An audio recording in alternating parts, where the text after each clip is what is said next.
message. Some may brush it off as myth or superstition, but if we really take the time to reflect on our lives, we can easily conclude that intuition, it's real. It is that inner compass of our subconscious that works in partnership with our conscious selves to provide us with valuable insight, wisdom, and direction. It's a guiding light, and if we are attuned to it, it can serve as the beacon that helps us through the darkest of moments. Believe me. Now, many of us have had those moments when we are at a crossroads. You might be there right now, where you are facing a decision that could potentially alter the course of your life. Now, we have made a rational analysis. We've completed our list of pros and cons, but we're still feeling uncertain about the decision that will be the most effective. Now, there's a queasiness in our gut, and we begin to feel this quiet whisper, that still small voice that is trying to nudge us in a specific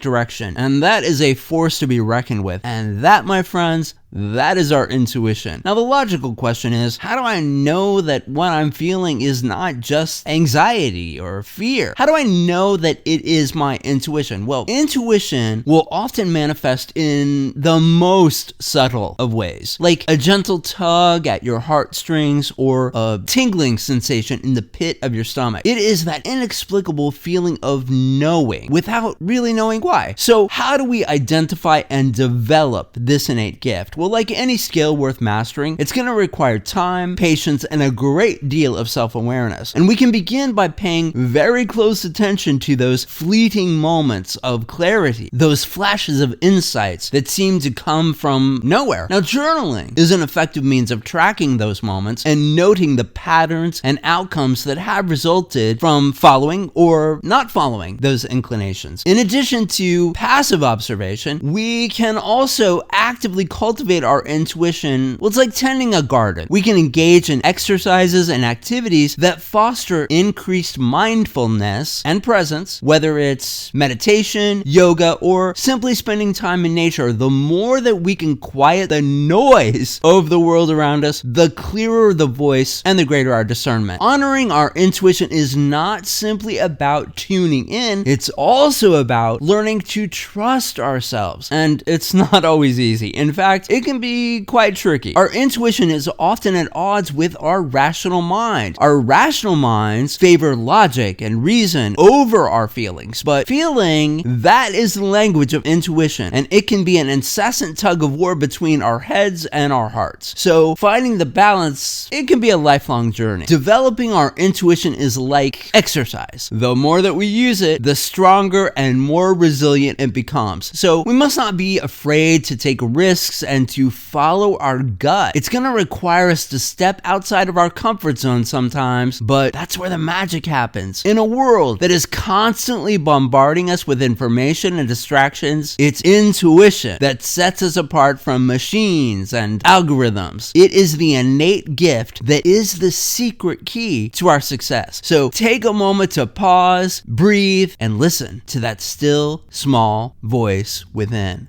Trust in the power of your gut. Trust your intuition and watch where it leads you. And before I go, I would like to ask for a favor. Take a moment to rate and review. Those reviews are important. Subscribe and share with others who you think might appreciate the podcast. Thank you so much for listening. I do appreciate it. Bye.